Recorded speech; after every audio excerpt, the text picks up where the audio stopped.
명만 너무 열심히 일하고 한 명은 일을 안 해. 소위 말하는 개싸움이 나는 거예요. 우리는 스타 변호사입니다.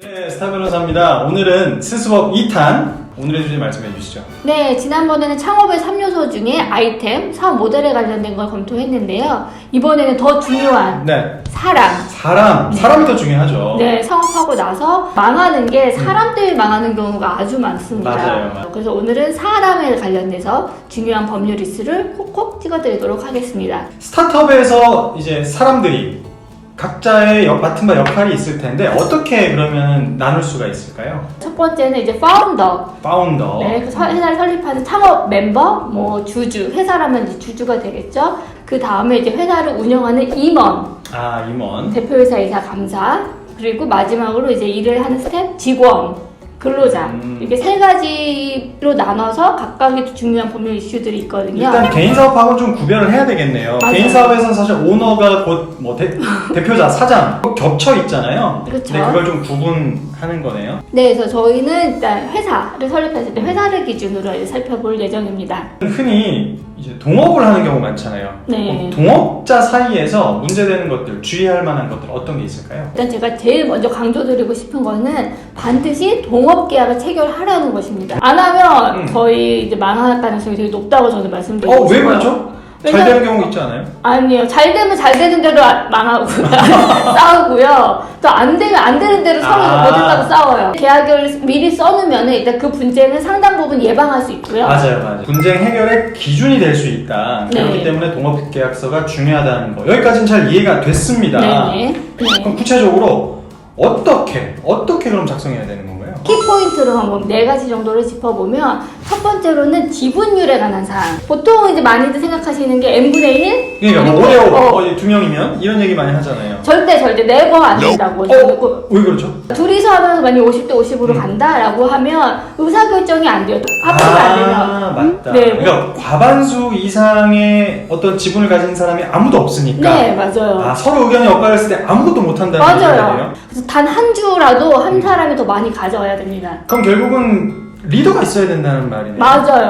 만약에 근데 부득이하다, n분의 1로 하는 게 부득이하다는 상황이라면 주주간 계약서에서 만약에 그 둘이서 의견이 일치하지 않았을 때 어떻게 해결할 것인지에 대해서 미리 자세하게 정하실 필요가 그래야 있습니다. 되겠네요. 두 번째는 이렇게 지분을 정하고 나서 각각 주식을 갖고 있게 되잖아요. 네. 처분하지 못하게 제한을 걸 필요가 있다는 얘기입니다. 그럼 왜 그렇죠? 동업을 해서 주식을 갖고 있는데 갑자기 이쪽에서 기분이 안 좋다고 경쟁사에 내 주식을 팔아버려요.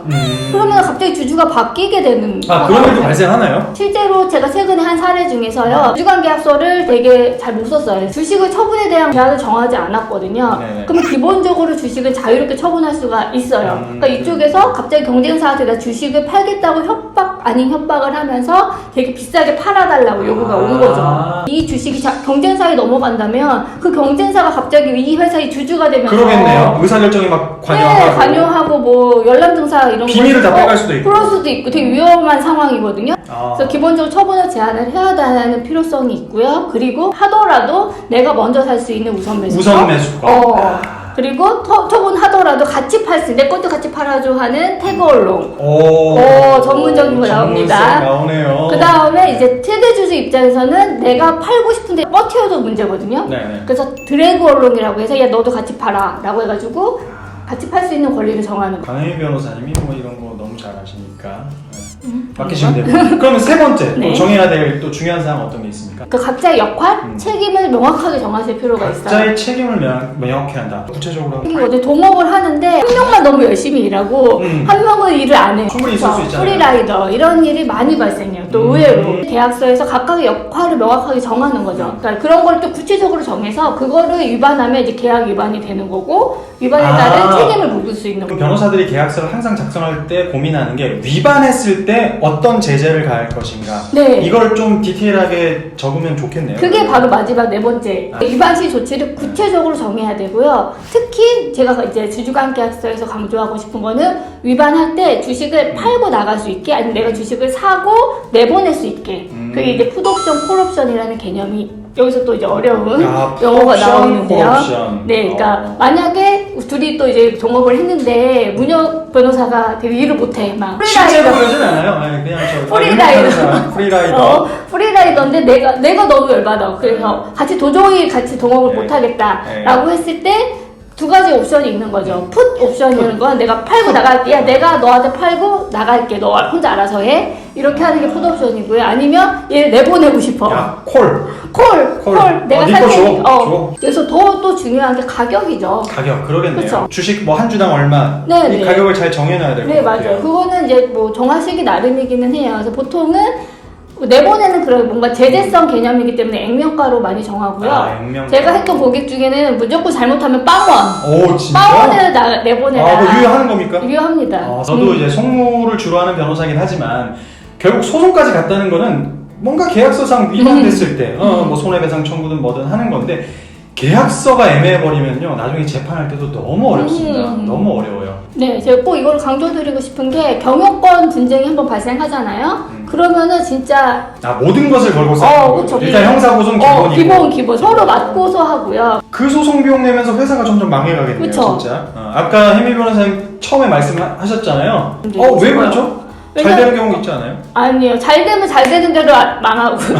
그게 그렇게 망한다고. 진짜 망해요. 이 계약서 처음에 작성하면 좋은데 작성하지 않는 이유가 금액적인 부분도 있잖아요. 호미로 막을 거 가래로 막는다. 네. 이 말이 딱 절감이 진짜 됐어요. 맞아요. 진짜로. 네, 이거는 특히 제가 여러 가지 뭐 계약서 다 강조하지만 주주간 계약서는 반드시 이 주주간 계약서를 잘 아는 변호사한테 자문을 받으시는 것을 꼭 추천드립니다. 그러겠네요. 그거 있어요. 마지막에 실제로 그거 물어봐요. 보통은 동업자 사이에서 친구들끼리 많이 하잖아요. 말을 해요, 상대방한테. 우리 같이 계약서 체결하자. 그러면 이제 그쪽에서 나 못 믿어? 무슨 나 못 소리야? 믿어? 우리가 남이야? 어떻게 계약서를 날 못 믿으니까 지금 계약서 쓰자고 하는 거야? 그럴 거면 처음부터 하지 마. 막 이런 얘기가 실제로 나오거든요. 나오겠다. 네, 나와요. 그래서 체결, 못하겠어요, 변호사님. 안 한대요. 그러면은 제가 일단 데려오라고 합니다. 제가 이분한테만 유리한 게 아니라 둘한테 모두 공평하게 합리적으로 좋은 약간 안을 중재자 드리겠다. 입장에서 만약에 거기서 안 받아들인다면 동업 안 하는 게 나을 것 같아요. 저는 사실 그렇게까지도 얘기합니다. 그러니까 이런 과정을 거치는 것 자체가 나중에 동업을 안정적으로 할 수 있을지 없을지 한번 진단을 받는 계기가 될 거예요. 맞아. 진짜. 이 과정에서 진짜 서로 헤어질 사이면 이때 헤어지는 게 진짜 나아요. 그러겠네요. 그래서 동업의 리스크를 최소화하기 위해서는 계약서 작성은 필수. 필수. 스스법 2탄은 이렇게 그러면 마무리를 해볼까요, 그러면은? 네네. 다음 시간에는 어떤 거 다음 해야 시간에는 될까요? 이제 사람 중에서 임원 직원 살펴보려고 그러니까 합니다. 파운더에 대한 얘기를 해봤다면 네. 다음 시간에는 실제로 일을 하는 사람들에 사람들과 대해서. 관련된 법률 이슈를 또 콕콕 집어드리도록 하겠습니다. 네. 그럼 여기서 잠깐 구독 좋아요 눌러주세요.